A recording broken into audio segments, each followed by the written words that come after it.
AITA for mentioning my best friend's former crush on me in a speech at his wedding, thinking it was a funny throwback story. Hey Reddit, I'm 29F, still absolutely reeling from this whole situation and need some honest judgments because my circle of friends is completely divided on it, and I feel awful about how things played out. I've been best friends with Mike, 30M, since our high school days. We first bonded over playing in the school band, sharing inside jokes during rehearsals, pulling all-nighters for exams, and supporting each other through the ups and downs of teenage breakups and early career struggles. I'm a graphic designer at a bustling ad agency downtown, spending my days sketching out campaign concepts, pitching ideas in team meetings, and refining digital mock-ups late into the evening sometimes. Mike, on the other hand, is a high school teacher who also coaches the soccer team after classes, always inspiring kids with his enthusiasm and patience. Our friendship has always felt like a sibling bond, platonic, unbreakable, full of trust. There was this brief, awkward phase back in college where he developed a crush on me. He confessed it drunkenly at a house party one night after too many beers. I gently turned him down, explaining I saw him as a brother, and we both laughed it off the next day over hangover brunch, staying close friends without any lingering weirdness. Fast forward to now, Mike met his now wife, Sarah, 28F, 3 years ago at a mutual friend's backyard barbecue. They hit it off instantly over shared stories of travel mishaps, and they're truly perfect together, always planning adventurous hikes or cozy game nights, with a kindness that radiates from both of them. I was beyond honored to be part of their wedding party and even asked to give a speech at the reception last weekend. The wedding was at this beautiful outdoor venue by a lake, with about 150 guests, string lights everywhere, and a dance floor that went late into the night. I'd helped with decorations all week, stringing up flowers and setting tables during my off hours from work. For the speech, I kept it light and heartfelt.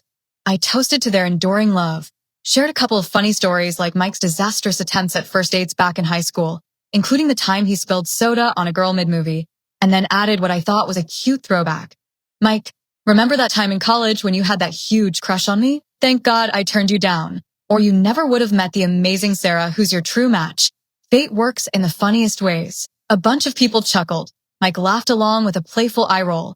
Sarah smiled politely, and the crowd clapped as I wrapped up. But later that evening, during the cake cutting, Sarah pulled me aside near the dessert table, her face flushed and upset, saying it was inappropriate and embarrassing to bring up at their wedding, making her feel like some kind of second choice or consolation prize. Mike texted me the next morning while I was nursing a coffee hangover, saying the comment kind of stole the spotlight from the day and really hurt Sarah's feelings, even if he knew I meant it as harmless fun. I apologized profusely in a long voice message, explaining I thought it was just a silly nod to our long friendship. But now some mutual friends are calling me TA for dredging up old crushes at a wedding where the focus should be solely on the couple, while others defend me, saying it was lighthearted banter, and everyone laughed in the moment. The wedding was otherwise magical, great food, dancing until midnight. But this has left me questioning everything. Work's been extra stressful since I botched a client mock-up revision from the guilt distracting me during deadlines. AITA, should I have known better and stuck to safer stories? Or was it truly no big deal? Update 1. Thanks so much for all the judgments. The majority came in as YTA, calling it tone-deaf and insensitive to mention past crushes or romantic history at someone's wedding, especially since it could plant seeds of insecurity for the bride on her big day, with a few ESH votes noting Mike should have pre-vetted the speech if he knew my style. A handful of NTA comments said that if it's well-known history among friends and the room laughed without issue, there was no real harm done. Reading through it all stung a bit, but it motivated me to step up and fix things properly. The day after the wedding, during their casual mini honeymoon send-off brunch at Mike's parents' house, a spread of bagels, fruit, and mimosas in the backyard, I pulled Sarah aside in the garden while everyone mingled. Hey, Sarah, I just wanted to say I'm so incredibly sorry about that part of my speech.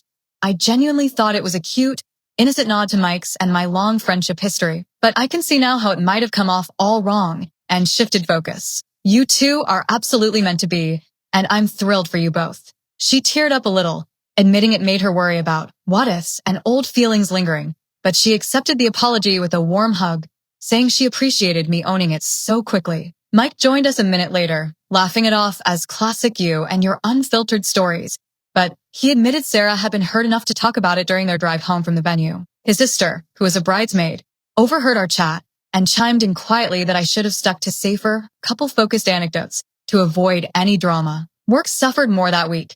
I zoned out completely during a team brainstorm session, missing a key deadline extension request for a project, which led to a stern email from my supervisor. That evening, after wrapping up some freelance sketches at home, I sent Mike and Sarah a thoughtful gift basket with their favorite wine, gourmet chocolates, and a handwritten note reiterating my regret and excitement for their future. Friends started texting me support. One said weddings can amplify emotions for everyone involved, and another shared a similar story from her own toast gone wrong. Our family group chat buzzed with post-wedding photos. My mom called me later, saying, "Live and learn. Honey, speeches are always a minefield." I'm still feeling a heavy wave of guilt, but relieved they seem to forgive it quickly and move on.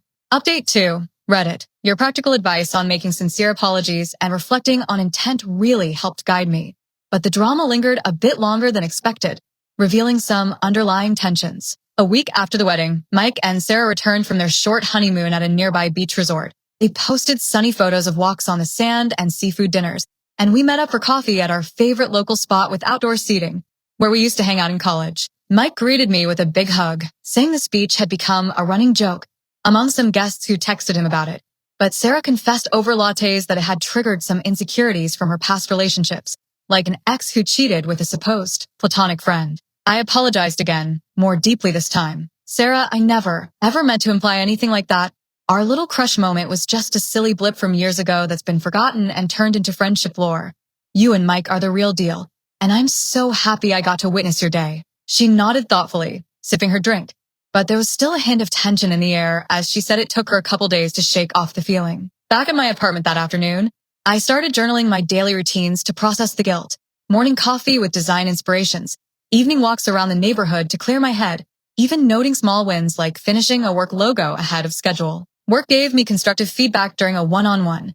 My boss noted that my recent designs lacked the usual creative spark due to obvious distraction, urging me to refocus. Mike's brother hosted a casual post-wedding barbecue at his backyard that weekend, with burgers, games, and about 20 close friends.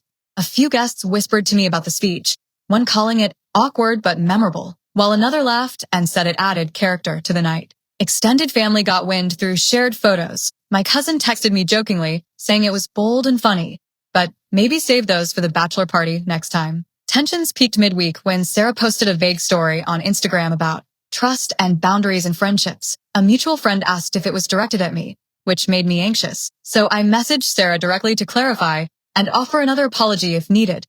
She replied quickly, assuring me there were no hard feelings, and it was unrelated. I've been considering booking therapy for my own social anxiety around public speaking.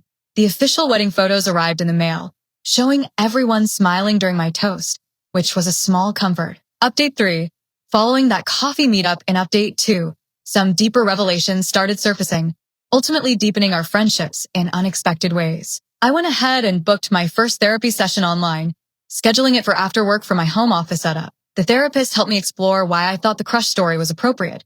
It tied back to our long, platonic bond feeling so secure that I assumed everyone would see it as harmless nostalgia. Mike called me a few days later while I was on a lunch break walk. "Hey, just checking in. Sarah's totally over the speech thing now, but let's grab some beers soon to catch up properly." We met at our old dive bar that evening, ordering wings and drafts, where he shared more openly that the crush confession back in college was embarrassing teen stuff I'd rather forget.